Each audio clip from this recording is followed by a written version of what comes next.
I was the one to dive on it, dove on it, identified her vehicle, and yeah, we found her unborn baby, and Courtney in the vehicle was still there. Nothing but an accident. Howard Doss, we're back for another episode of Coptales and Cocktails. How you been, buddy? Good, man. How you doing? I'm doing well. So this week we're kind of venturing outside, directly talking to a cop or somebody like that, which we do quite frequently here on the show. We try to get anybody and everybody that's some way out there impacting, touching, helping victims of crime, criminal justice system, and so forth. And we have got one guy here from a duo. I got to well known. interrupt, though. Yes, sir. Don't you have some news? Don't you have a show that returned to the air that maybe somebody might be interested in? We do. It was kind of a big deal. I mean, if you call the number one cable show on television every Friday and Saturday night a big deal. You mean the dating game? Well, you know what? I'll say this. The gentleman we have on here from their organization, I think they have like over 2 million subscribers to their YouTube channel. So they're obviously doing quite well there. We had 2.1 million viewers an episode, Friday and Saturdays at times. So we've got that thing in common with one another. But yeah, so big news. I've put it out on social media. It's been picked up throughout the media. Our show that went off the air in May of 2020 is basically coming back. And as of right now, as of the time of this recording of this episode, the working title name is On Patrol Live. Nice. So essentially, nice. Thank you. Yeah, long overdue. Long overdue. But very, very happy. So, yeah, we'll see. It's going to be live every Friday and Saturday night. We start July 22nd. So, going to be on the Reels cable channel, and you can, if you got direct TV, Dish Network, a lot of other things out there, you can find it. So, well, I'm just going to tell you, it's about goddamn time. Damn right. It has been too long. Damn right. All right, so go ahead. Let's talk about our guest. All right, so the gentleman we have on here with us today, for those of us or those that are watching it on YouTube or watching it here on the TV, they get to see this gnarly looking beard. I'm sure he's heard it a million times. There's nothing like having a good look that makes you stand out. He probably hears comparisons to Duck Dynasty and so forth, I imagine, through the years. But we have got Doug Bishop with us from Adventures with Purpose. He's one half of the duo where he also partners up with Jared. Is it Lysick or LASIK? How's his name pronounced? It is Jared Lysick. Jared Lysick. So the two of these guys, they've got a group called Adventures with Purpose. They are out there doing amazing things over just roughly 2+ years now, from my understanding. But we're going to jump in and let him talk about their organization and some of the stories where they have helped, they've helped law enforcement agencies find missing people, but more importantly, they have helped bring closure to families that have been through some tough times. So, Doug, thank you so much for being with us here. Now, as we always talk about here on Coptales and Cocktails, you're going to provide the tales for us. We're going to have cocktails. And today, Nice. Howard, what are we drinking? Oh, we're drinking some fine elixir. One of our good friends has a company, and he has partnered with lots of people. One of the things he's partnered with is a local brewer, and he's making some of this fine Bolt Monkey Deckhand Lager. So we're gonna have some of that today. So we don't usually drink beer. Hey, Doug, what are you drinking? I have Silver Star whiskey from Silver Star Spirits down in Texas. Won a few awards for their honey whiskey. Huh. Nice. We like honey. Well, cheers to you, sir. Thanks for being on. Cheers. Cheers. Absolutely. All right, Doug, I know you've kind of had to run through this because you guys, like I mentioned, have over 2 million YouTube subscribers right now. And so you guys have kind of exploded over the last few years, which I'm sure has been an eye-opener for you, but all for good reasons. How'd you get involved with this, and how'd you end up partnering up with Jared? Sure. Yeah, I just want to start off by saying thanks for having us on here to spread awareness to our purpose, and long time fan and supporter of yours and everything you've done throughout law enforcement and also post law enforcement with the show as well. Much love. Thank you, sir. Big news on the show coming back. Like, wow. Like it's 2 million. I think you said look at him. He's smiling. 2 million viewers per episode, I believe it was. Yeah, that's where I think You're we were hitting that on some Friday and Saturday nights. It did very very well. So, man, like I said, the not to cut you off, long overdue. Really looking forward to getting back in studio. Tom Morris is not going to be part of the show, but we've got a guy by the name of Curtis Wilson, who anybody who's a viewer, from Richland County Sheriff's Department, that they've been on it since episode 1 up until the end, and he's from there. So, and of course, Dan yeah, Abrams is the host, man. So yeah, we're excited. absolutely. El Jefe. Killer team, and the time off honestly has done nothing but build demand. So those 2 million, I Absolutely would right. say, are going to be you're going to have an easy 3 million average per episode. I Hey, firmly believe. I promise Reels would love that. Full reels. uh, Getting into us, we're Adventures with Purpose. We are an underwater sonar search and recovery dive team.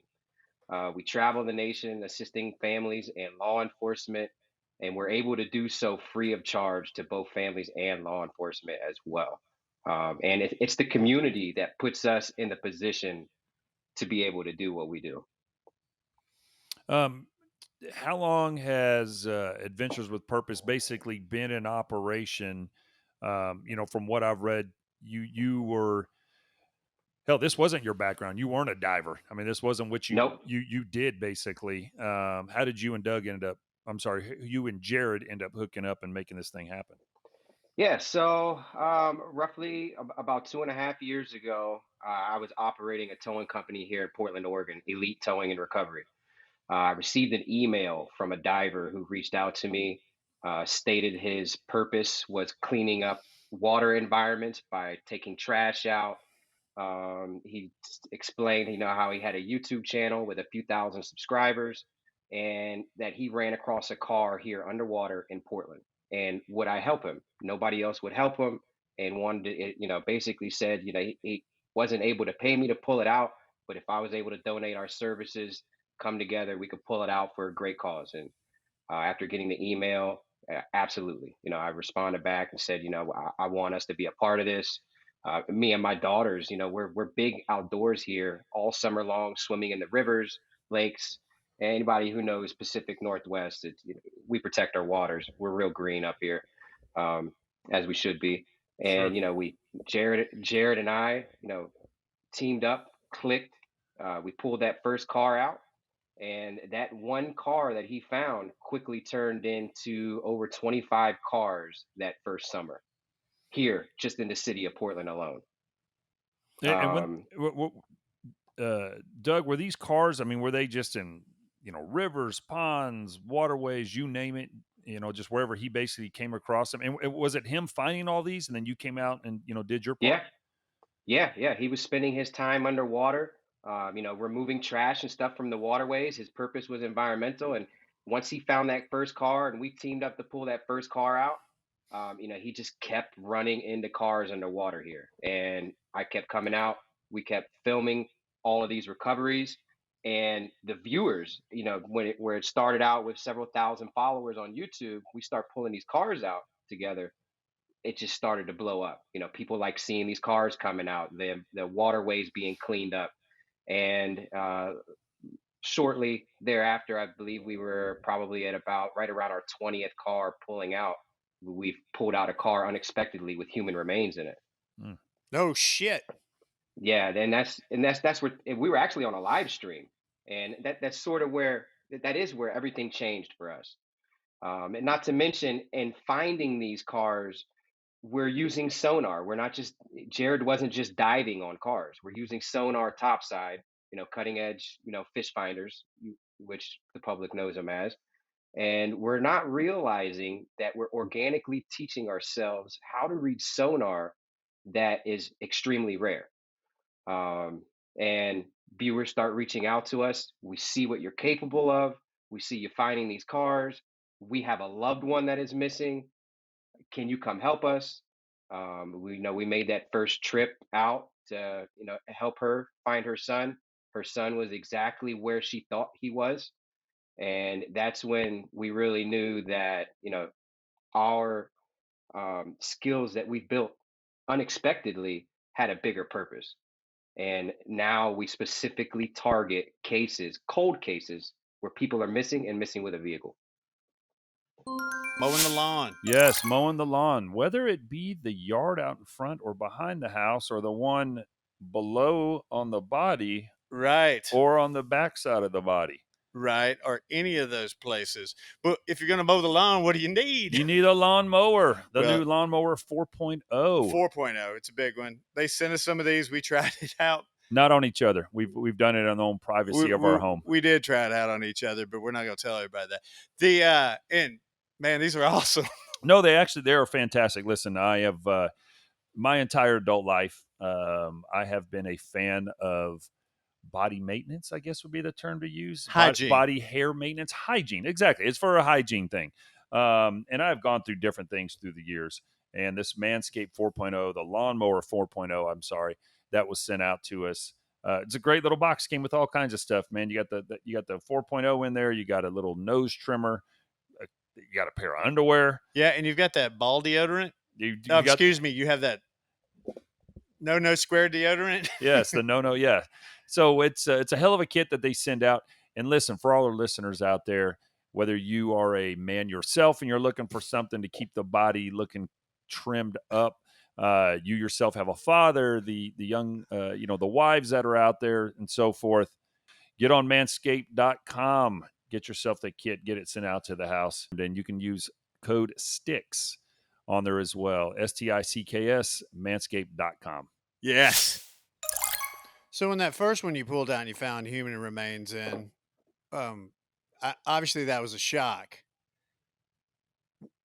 Whose remains were those? Who'd you contact? Who came out and looked at it? How did you identify this? I mean, Yeah. the license plate does a lot. I know Yeah, that, right? yeah. So we were pulling the car up. Jared found this car in an 80-foot hole in the Willamette River, just south of Portland, Oregon, and we just like it was any other car. I'm there on deck. I have my driver there with the rollback. He's pulling it up, and as soon as the car breaks the waterway onto the boat ramp, Jared's next to the driver's side door, and he's like, "Whoa, whoa, whoa, whoa, whoa, whoa! Call the cops! Call the cops!" Because he's identifying human remains, and the driver's still in the driver's seat belted in, and it was just like 0 to 100 in a split second. So did this guy was he in an accident? Did he drive off the boat ramp? Was he is committing suicide? We don't know for sure, but we suspect it was suicide. His name was Timothy Robinson, and he had been missing for 12 years. His family stated to us that they simply thought that he vanished and went overseas somewhere. Just they never knew. That's gonna be terrifying for like a family member. Like if today, heaven forbid, one of my children just disappeared. The hole that would be left in me would be Oh, absolutely. And I think that's a big part of this. What they're doing is, I don't want to necessarily say foul play, but a lot of the missing person cases, I'm assuming you guys get involved with. A lot of them are just going to be some of those cars that went off the roadway. Ice, a bridge. They were driving from this location to this location, and we never heard from them again. And so You're absolutely right. it's just that complete unknown. And that's the hard part about it. It's like, man, my kid, my mom, whoever it was, they left the house and they're heading over to such and such's house and never to be seen again. Their car's never found, because Yeah. from, the, I guess ones that, missing person cases that have, uh, unusual circumstances, or, we think there's some sort of a crime, you're going to find a car, you're going to find something that goes, man, something happened here. But Yeah. when just Yeah. they completely vanish like that, and that's why I think it is just amazing that you guys are able to get out there and do it. But beside the sonar, I definitely want to talk about how you guys use that.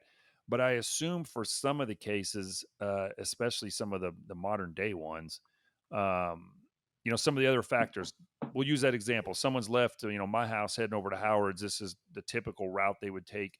There's a body of water or a river, they went missing, and you guys are using things like cell phones and stuff like that as well. Is that correct? Mhm. That is correct. We'll come into these cases like any investigator would. We're trying to determine lost person behavior.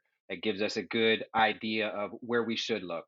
Is there a last known location? Is there any evidence, like a cell phone, video surveillance? And when somebody's missing and missing with a vehicle, you know, I know missing persons cases in a whole is just a really tough thing for law enforcement in general. The overwhelming majority of people who go missing always turn back up. Yep. And Really? Oh, there's a justification of use of resources agencies have to use. And unfortunately, law enforcement has to be put in a position where they say either A, this is something's bad happened here, or B, this is uncharacteristic. We need to put all of our efforts into it right away. And that's where we kind of come in after things have died and gone cold, and we're able to put together, a new set of eyes to the case, and also expertise in a real weird gray area that involves law enforcement, which is sonar. A majority of the people that we find are in areas where multiple agencies have already searched. But because there isn't a necessary, like a flat out school, a training school for sonar, it's really easy to think you know how to read sonar, and unfortunately, you don't. And and that's not to knock law enforcement at all right. whatsoever. It's just something that, and honestly, there's no reason for us to know what we know, and it's just really organic the way that we've learned it. And Doug, I'm gonna hit one of the deals. I've kind of written down a few of the incidents. I know you guys have come out and again, found vehicles, found people, and one of them here that kind of just stood out. You just basically exactly what you're talking about was a man by the name of Antonio Lopez. Yeah, That was missing out there, and I think it was February of last year, February 2021. yeah, And Valentine's Day. yeah, and multiple law enforcement agencies, I think the Coast Guard, different groups came out searching an area, body of water, over Hmm. 10 days. And unfortunately, we're not successful in finding them. And then you guys did come out. And if the information I read was correct, again, just because you guys, as you said, almost dumb luck, you've learned how to use a sonar as well as you have. And it was something like within 10 or 15 minutes, you guys actually found the car. Yeah, yeah, you're absolutely correct. And yeah, that was a tough one. We're never there to showboat. We're Sure. never there to cowboy anything. We're just there to help. We really understand that the skills that we've developed are something rare, and we just want to use them as much as we can. And thankfully now today, with the success that we've had, law enforcement is just there, open arms. You want to come help us? We've got requests all over the nation for different cases, and also to train. But that particular case was uh, pretty tough. He was only in 12 feet of water, and even when we located him, the agencies that were there still couldn't locate him after we've basically told them where they were. But if you're going too fast, if you're going with the current instead of against the current, what is a car is going to look like a pebble. So there's it's not a knock on them. I'm just glad that we were there that day to help find him and bring him home to his family. Well, I've got a couple of questions. First off, let's say that let's use Tulsa. You know a lot about Tulsa. I do. When they have like a rescue or recovery department, I assume, right? Yep, yeah, we've got a dive team, from the Y- police department, and Hmm. fire department does as well, Right. Well, they're too busy doing calendar shoots, so they and can't be lifting there. weights and That's grocery shopping. And they grocery shop in the biggest car ever, I've too. said it before on here. uh, The best. I tell you, I know I've said it on a previous episode. I'm going to say it again. I love the firemen, and there is obviously this joking thing that goes back and forth. Absolutely love them to death. I'll never forget the time I was running hot to a call and I passed a fire station and they were out in the front yard throwing fucking frisbees. I swear, man. I'm going lights and siren past it and they are throwing frisbees. You know So why they're throwing frisbee? well, It really works your forearms. It yeah, gets that yeah. nice So vein no, that you want. hey, good for those guys, man. Okay, Anyways, so you've got these guys going out there. Your dive team goes out. They think a car's. They actually see like the signs, like skid marks going off, and they can hmm find it. That's pretty easy, right? But I mean, we're talking around Tulsa, man, some murky water. oh yeah. I mean, we've got some the reservoir out in East Tulsa. I mean, I know there's people or vehicles have gone missing in there before, and then obviously we've got the Arkansas River. Right. If somebody goes off down into that. Luckily, hell, in Tulsa, Arkansas River half the time has no Goes water in dry, it. It's so just you can go. dry. There it is. You could walk across it, like, for real. This Uh, has happened. yeah, but no, just as he's saying, I mean, it is they've developed an expertise, and that I think the Justice Department says that there's roughly like 600,000 people that are reported missing a year in the U.S. Right. So that is a tremendous number. I mean, there's roughly 700,000 police officers total in the country. So Yeah. when you look at it like that, but just as he pointed out, the vast majority of them, there's not, suspicious circumstances. It's a kid who has a fight with his parents and just leaves and comes back 2 days later. I mean, there's a whole Yeah. lot of that stuff. A husband and wife that Hmm. are having problems. One of them leaves for a few days, but they get reported missing and they do come back. We in law enforcement don't have the resources for all the things that are going on as it is, and especially some of these missing person cases that are not criminal in nature. Not to say nobody's looking into it, not to say we don't care. Obviously we do. And just as Doug pointed out, the ones that happen right away where it's a little kid missing, or what we call a silver alert, an older person who's got dementia or Right. something, is driving this car, man, we everyone's going to, all the free officers at that time are going to get out there and try to look for them. But some of these other cases that these guys are able to work on and find and recover, the police department, again, it's not that they don't care. They just don't have the time or the resources to put in what these guys are able to do. Absolutely. So you guys fill a great niche there. Yeah, yeah. Fortunately, it's we're taking it very serious, and we actively in our database that we've been able to form, we have over 2,500 cases where people are missing and missing with cars, and Wow. that's what we estimate to be less than 10% of what's really out there with people involving cars. Well, I read somewhere that you guys have a about a 16 to 18% solve rate. Yeah, yeah. Now we're up to 19, So that's which Nice. one out is of five. 1 out of 5 yeah, calls. which is involving cold cases, Oh, absolutely unheard of, unheard of. And yeah, we're just trying to stick with it, man. We really are. We it's there's nothing. I couldn't imagine doing anything else other than giving families the answers that we give them. When you're able to do that, there's just nothing more powerful. That type of purpose is. I would have. Jared and I both say it to each other all the time. Like, would we joke between each other? Do you think 3 years ago when we met, we would be where we're at today? Absolutely not. isn't But life funny? it is. It is. When you take that chance, you take that risk.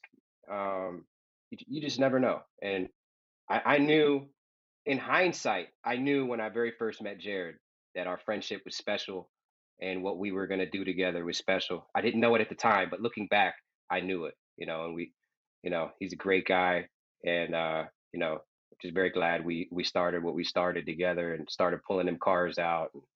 I've been in the towing industry since I was in high school. So for me to leave the towing industry, um, that was scary. It was scary. I mean, it's similar to you. You were a cop. You took that leap, and that leap changed your life. And That it's it similar. did.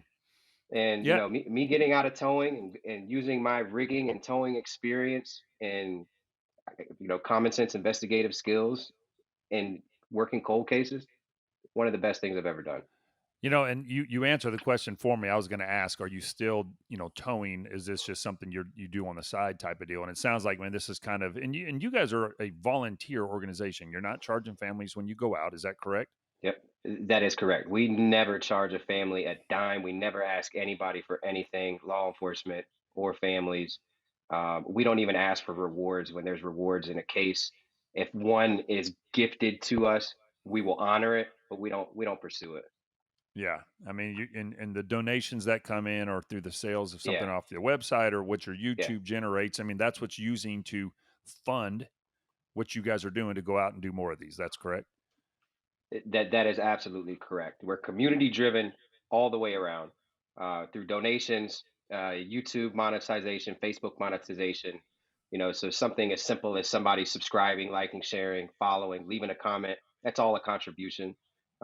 We have hats and shirts and so forth. Buying a T-shirt helps fund everything that we do. You thought about doing an OnlyFans just featuring your beard?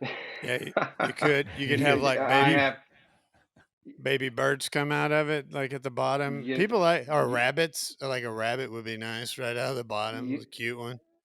I've been asked that so many times. It's so much so that I mean, I might as well, right? Hey, Like, do it. Hey, I, yeah, we'll pay. We'll sign up. Why yeah, not? yeah. Might as well. Okay, so let's talk about that beard for a second. So you went from towing to diving, right? And you dive, Correct. correct? So you Yes, got yes, correct. I assume you got Patty certified. I got Patty certified. Isn't that what it's called? Yeah. So, shortly after, getting into this real hard with Jared, I was like, man, I mean, a little background, like, growing up, I used to read National Geographic all the time, and I used to see these beautiful pictures of blue oceans, and so as a small child, I always wanted to be an oceanographer. I wanted to be that one underwater in beautiful water. So there was a kind of a part of me that always wanted to be underwater.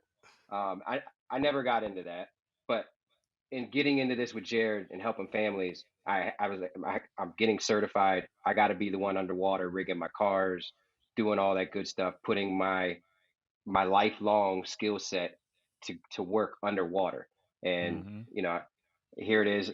I'm a diver. I'm underwater. I'm filming, but it's chocolate milk. But it's I couldn't imagine getting underwater for a better purpose, though. Absolutely.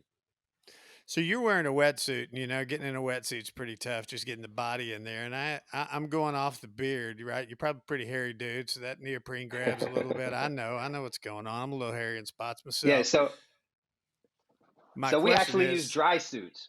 We use oh, dry okay, suits. like, Yeah. you guys are Yeah. bougie. Well, Yeah. Yeah. how do you get that Go beard in ahead. there? So I use the dry suit because obviously we have to stay dry. We're in freezing cold temperature waters when we're searching some of these lakes and in North America, like 20-degree water. You'd say water Ugh. that's below freezing. Yeah, water that's like when I get out, everything's frozen instantly in the air. But Wow. I use a neoprene hood that covers my whole head and leaves like a seal skin around here. So my beard is rolled up inside of my hood, and then I use a full face mask, which suctions to the seal skin around it. So my beard is never seen at all. It's completely tucked away inside of my full head hood. Because if you were going to have to condition that after diving, that would take a little while, right? Get it all cleaned up, get the briars Yeah, and all that out of there. All right, yeah. let's talk. Let's talk about some of the work you did in Arkansas. That's pretty close to where we are, right? You went down there. I know that you helped a young lady find her mom and her sister, Yes, which I that is correct. Russellville, Arkansas. so you We want to were tell in us the town. details of that case? Yeah, sure. So we initially were tipped off by fans, supporters in the area about a case with a young lady who had been missing with her daughter for the last 22 years. We came out, we searched, we were unsuccessful. A lot of times, we do our best to try to reach out to law enforcement and family, but it's not always that we can arrange that in time. So we ended up filming this episode without the family. I believe the information we had was old information, so it wasn't getting through to the family. Um, we put the episode out. The family sees it and is like, "Oh my God! Like we want you to come back. We would love to be there if you guys could just come back and do another search and so forth. There's some other areas and some information we'd like to share with you that could possibly help you out and make you more efficient on another search. And by all means, absolutely, we're coming back. So we came back to town. Daughter flew up from Florida because that's where she now resides. Mom is still there in town. Basically, Samantha, her name is Samantha Hopper. She was 8 months pregnant, I believe, 8 months pregnant. When she went missing. She has two daughters, ages two, Courtney Holt and Desiree, were her two daughters. Now she lived with her mom, and she's also 8 months pregnant. Like I said, she's got a best friend, and her baby daddy is lives up in Tennessee. So she wants to go see baby daddy. She wants to get away. And she tells her mom she's got to go to a concert. It's like, I'm going to a concert. Can you watch the children for me? Well, mom and dad have a lot going on. I believe dad was in and out of the hospital. There was just with a spur of the moment, I need to leave. You need to watch the kids. Mom was like, I really can't do that. However, I will watch one for you. So she left Desiree with her mom, took her Oh two man. year old, she took her 2 year old Courtney to her baby daddy's house in town. And this is again unexpected. So baby daddy was like, "Man, it's my anniversary. I'm leaving out the door right now. Give me 2 hours. Come back and I'll watch her for you." And that was the last she was seen. So that we come to town, we have the family there. They reiterated everything that I just told you. So we try to put ourselves in her shoes. Like, she wants to go to her baby daddy's house because we met with the best friend, and the best friend was like, "Yeah, she wasn't going to a concert. She was going up there." So we were like, "All right, well, what would Samantha do in the event she has Courtney, but her mom confirmed she didn't have a diaper bag, didn't have any extra clothes. So what is she going to do at that point, getting refused by baby daddy?" And we speculated, okay, she's going to go back to mom's house one more time to at least get a bag of clothes, or beg mom, please just go ahead and watch Courtney too. You're already watching Desiree. Just please do this for me. Regardless, we theorized she was going to go back home. So we took the route that she would have taken from baby daddy's house back home, and then looked at bodies of water that were close to the road along that route. And less than an hour on our search, we discovered a vehicle that was right off of a little roadway overpass. It's not even a bridge. It's just where a little uh, corner of the lake curves under the road, and there's a little park there. We discovered a vehicle right under the other side of that bridge. We were looking for a Ford Taurus, an old school Ford Tempo, and I was the one to dive on it, dove on it, identified her vehicle, and yeah, we found her unborn baby, and Courtney in the vehicle was still there.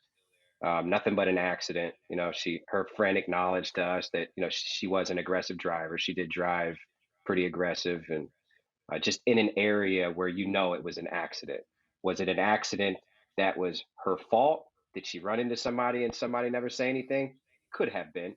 There were never really big railings on that bridge, so it was really easy to go off of, and just real tragic accident. After 23 years at that point, she had been missing. We were able to give her entire family answers that day.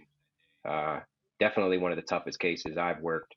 Anytime you Oh, can find three people, is just yeah, a blessing for them. yeah, I can only imagine, for you guys that are out there as well as for the family. So that one's 23 years. I know there's another one that's even longer. I think there's like someone who's missing for 30, and we'll get into that. Mhm, Question I actually have. So you guys are out of Oregon. You travel to Arkansas on this particular case we're talking about. I mhm. know you guys done it across the country.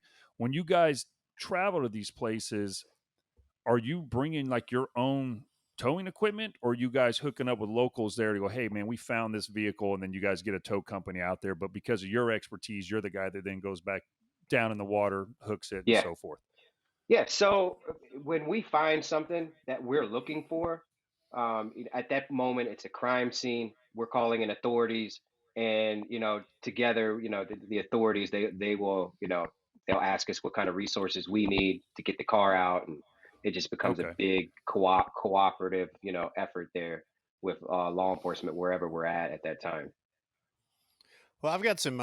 Not that I'm trying to get into your business or anything. I Hmm. definitely don't. I don't like murky water. I don't even like swimming pools at night with the lights off. Okay, so Yeah. don't take it that way. Um, do you float these cars up off the bottom? You use float bags? Is that what I was seeing? In certain instances, we do use lift bags, but nowadays, where it's rare that we use lift bags. We're bringing in, great big rotators, $1 million tow trucks, cranes, and so we're able to really rely on the big large equipment to do it real efficiently. But we do use lift bags from here and there. It's just different scenarios, depends on where the car is at, the conditions, and so forth. Do you what is it like when you go down, you find a vehicle, you look inside in this murky water, can you visualize a body in there? Um, no, very, very rare. most of the time I can barely see my hand in front of my face. I fight to even read my gauges on my dive system. So it's murky. It's chocolate milk, and honestly, most of the time my eyes are closed because when we find a car on sonar, we drop a magnet on it and then a line topside to a buoy. That way, when I'm diving, I'm not just searching. I know I'm diving on a target straight down the line to the Hmm. car. I'm orienting myself on the car. All right, I got my mirror. I know I'm on the driver's side or tail light, headlight. I have my lights. A lot of times I can, getting right up close, I'm able to, see emblems and license plates and stuff, but it's uh it's really easier for me to do a lot of times with my eyes closed because it's just my hands are more use it feels like they're more useful to me with my eyes closed. My eyes looking at chocolate cloudy milk isn't helping me, you know.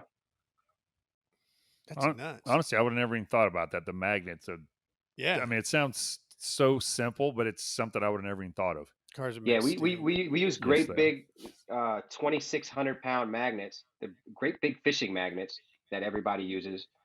We actually have them on our website to offer to people who can try to do what we're doing. And that's another thing in our episodes. Um, we're not chefs that have a secret recipe and aren't telling anybody. We're open books. If you're a fisherman or if you're a guy that has the ability to explore rivers and so forth, we're always encouraging people to do what we're doing. We're showing the tools that we're using to do it. And the at the end of the day, the more people that can do what we're doing, the better. And we're not trying to keep the secrets to ourselves and so forth. And so us using our tools, and we're just open books. When we're working a case, the cameras are on, and what happens happens. It's nothing's enhanced or fake. You get whatever happens that day. Uh, Doug, so you guys did you're talking about going back when you guys first hooked up, just kind of talking about the Hmm. cameras rolling. You said you Yeah, guys were live streaming when that first, human remains were found in a car. Do you guys still live stream at all now, or is everything pretty much just recorded and then, uploaded on we YouTube? we do not live stream when we're working a case anymore at all. Okay. That's, Um, yeah. due to how things have progressed so much, we can't risk that. A lot of times we have agencies that are with us that don't even want to be seen, undercover officers that don't want to be seen, and just to protect the integrity of their cases, their information, and also the families that are there with us. Um, we're learning as we go, and we cannot ever afford to let that happen while we're at the level we're at and where we're going. We strive to be as professional as we can because we know agencies and departments are watching what we're doing. And the last thing we ever want is to come to town to work a case and department be like, heck no, you guys are a clown show. Right. Instead it's the Just opposite. doing. Yeah, Yeah, yeah. it's I mean, you guys happen to just have a huge YouTube following, but you're not doing it for attention. I mean, that's very clear. yeah, yeah, So you're sipping on Silver Star that's from the absolutely correct. from Texas, which is south of Oklahoma. For those that are listening that are not familiar Some with the people say geography, beneath Oklahoma. well, we horns down. That's what we do here. Horns I down. like Oklahoma. I like Oklahoma barbecue. I like Oklahoma Yeah, Joe's. They're a great barbecue company. Tulsa's a nice. great city. Yeah, I'm guessing you've been here. If you're dropping Oklahoma Joes and so forth, I mean, you've legit been here. You're not just throwing stuff, or you did a little research on the internet. So one or Oh the no, other. no, no, no, no. I've been there a few times, and I actually filmed a TikTok with Oklahoma Joe's and their manager there on site, and got a back back room, back house, tour, and it was awesome. Nah, nice, nice.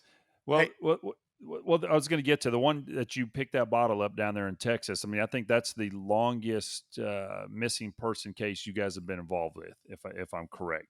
That Someone was that missing that about 30 years.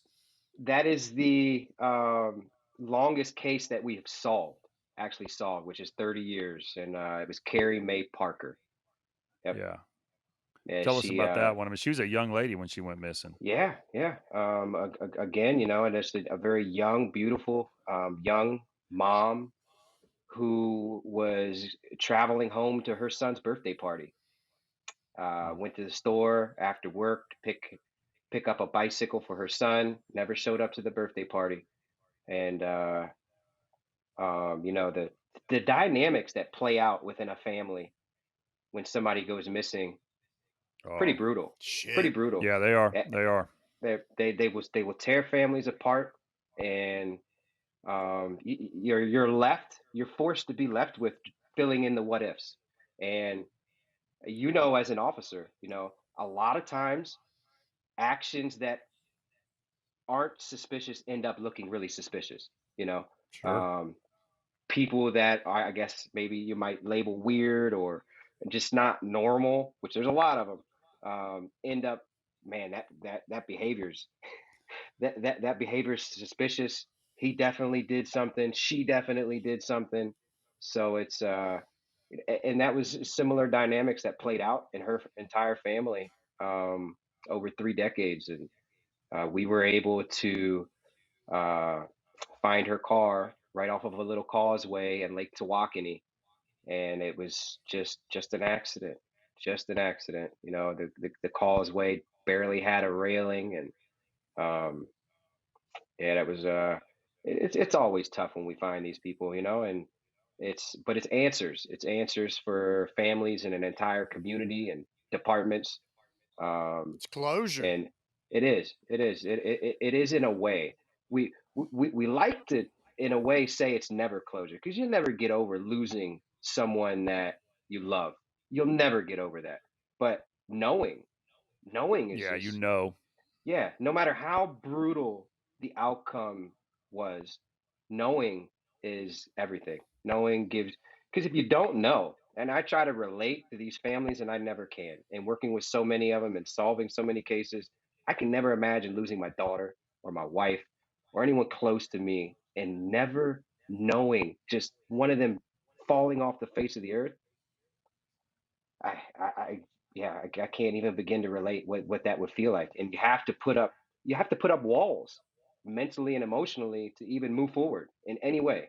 So, when we're able to provide those answers, it's just those walls just they're gone, Well, you know. well, Doug, I'll say this, man. You're saying you can't relate to them, but I mean, I'm telling you, being a cop, Howard being a nurse, you obviously have to see my case, victims' families, his case, people that are passing away or very very sick in the hospital and have to deal with their families. It goes a long way to these families of these people that if are shown empathy and you show your care. But just having you on here, obviously you've left a profession that you said you did since you were a teen because you believe in this so much. And just Yeah. talking to you about this and how immediately every incident we're talking about, you're spitting the name out, the location, the story. It shows how much it does mean to you. So I promise you, you're saying you can't relate to these families. They appreciate it without a doubt. He's pretty damn empathetic. No, yeah, I mean it does. It goes a long way for sure. And man, what Yeah. other? We only got 5 minutes or so left. When you guys are out on these deals, and we'll just whether it be the Parker one we're talking about or the Lopez or whoever it is, when you guys get out there and start your search, is anybody from the family even present when these things happen, or is it just Uh, kind of it varies from case to case? it does vary from case to case. However, with us growing, 20 plus million views a month, we usually always either have family or law enforcement, that are there with us, assisting us on set Yeah. while we're searching hand in hand. All right, I've got a question. You guys are centrally located in near Portland, Oregon, right? Right in the center of the U.S. You're coming down to Russellville. You're going to Pennsylvania. You guys are putting in your. I assume Southwest doesn't let you check your sonar equipment and boat, do they? So you're No, no, driving. no. Yeah, Hmm. I want to know. I want to know what kind of truck you drive because that seems like a pretty dependable whip that you have there. And how many miles are you? How many miles are you putting on that thing? On every trip, we're putting in, 3 to 4 thousand miles minimum. And we try to set our cases, 5 to 8 hours away from each other. With so many cases, we just try to put them bam, bam, bam, bam, bam, That way we're efficient with time, mileage, funds, etc. We use an RV. We started out with a really old, janky RV, was gorilla taped up, and fortunately, our supporters have allowed us to upgrade from that. So now we have a newer RV, and we pull our equipment trailer. Our supporters have stepped up big time. We now have two RVs. Our two Those two RVs are pulling two 27-foot dive units behind them, and it's all possible because of the public. And those two trailers are now going to be two teams. So now we are focusing on, we've been able to solve 23 cases in the last 2 years, and with one team on a shoestring budget. And now we're focusing on splitting up and having two teams, and we hope to try to double those numbers in the next 2 years. Fantastic. All right, so real quick, Doug, we've got to hear all about you. What about Jared, man? Is he still this kind of a full-time gig for him, or is he, what's he doing now? Absolutely. Jared's my best friend. Jared is an amazing father, husband. He cares about this just as much as I do. He's serious about it. He's on vacation right now, and he has done nothing but work the entire time he's there. And I'm texting him like, dude, like you got to spend time for you know. But he's always working, no matter what. He's always working. I've built companies for a lot of people, but I've never been involved with somebody who has taken everything almost that they've made and invested it right back into what we're doing. And it shows. Everything we've done for the last 3 or 4 years, it shows. Now we have 2+ million on YouTube, the equipment advancement in it, and all the stuff that he's doing behind the scenes that nobody ever sees. So hats off to him, and great guy, man. I wish he was able to be here with us, but he had an outing with his family. He wasn't able to schedule it, and it was planned a long time ago. But Smart. really, Get really that great time guy, in with man. the family. Yeah. Absolutely. All right, man. Before we let you bounce out of here, where can people find you on YouTube, Instagram, if you're on Twitter, and so forth, and how can they donate? Adventureswithpurpose.com is our website. You can make donations. You can find our merchandise on there as well. We have window breakers. 50% of our cases probably could have been prevented if a window breaker would have been accessible inside of the vehicle. Also YouTube. We understand that not everybody can donate or buy merchandise, but something as simple as subscribing to YouTube is free is enough. Viewing our stuff, sharing our stories, being there to support us on any level contributes to making what we do possible. Man, it was a pleasure having you. Absolutely. You're doing the good work out there, sir. So here's Thank to you. you. Thank Cheers. You. Doug, Cheers. Yeah. Appreciate it, brother. Adventures with Purpose. Find them on YouTube or on their website. Yeah, I like YouTube. You guys have a wonderful evening. You too, brother.